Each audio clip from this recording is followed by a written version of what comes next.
Let's try find the crunchiest food.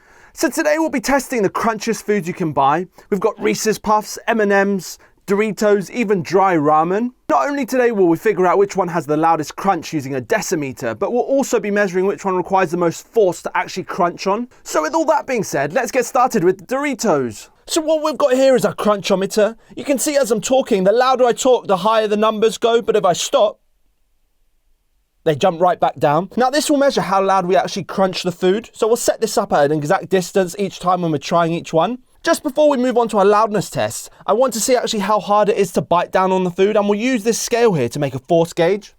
So let's start with the Doritos and we'll measure the bite force necessary for one Dorito. So I'll use this piece of acrylic here to sandwich this together and we'll see what force it requires to crush it, aka bite it. So let's see now.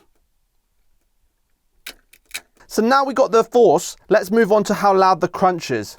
Okay, so let's try our first test with the Dorito. Now remember, a truck is about 80 decibels, so let's see how loud this is.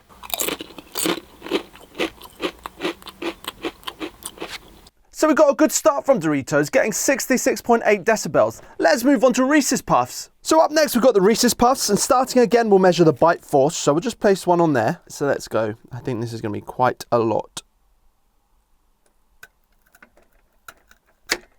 Okay, much more than the Dorito. So let's do our test now for the Reese's Puffs. Now remember, a hairdryer is about 90 decibels, so let's see how loud this is.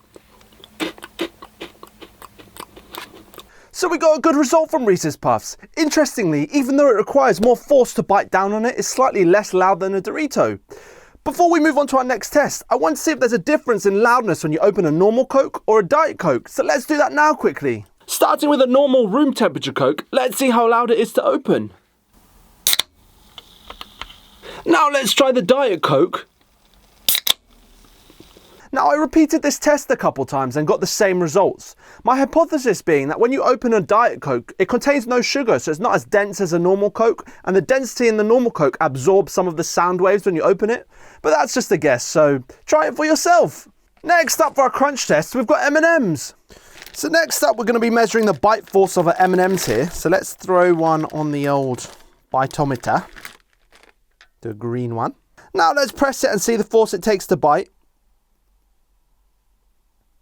I think we went over our scale there, so that's very, very tough. So let's grab one of our M&Ms here and we'll see how loud the crunch is.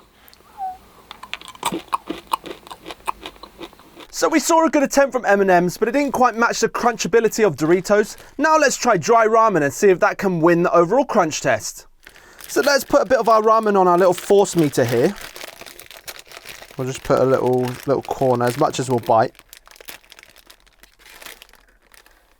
Now let's measure the force. So I don't think that was as tough as the M&Ms, but let's see if it's as loud as they are. So let's give it a little crunch and see how loud it is.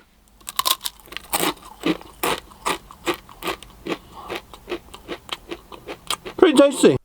So we saw some interesting results. Doritos comes out on top with 66 decibels. Now that's somewhere between a car engine and a loud conversation, sort of in that realm. So it's pretty impressive, to be honest, from a corn chip. Let me know in the comments what you want to see me test the loudness of next. I kind of thought what has the best chance of being loud, but if you know something that's much louder, let me know and I'll try it. I enjoyed doing the test today. Let me know if you have any experiments in mind you want to see me try. And as always, hope you enjoyed the video. Leave a like and a comment if you did. Subscribe if you want more content like this, and I hope to see you next time. Very cool.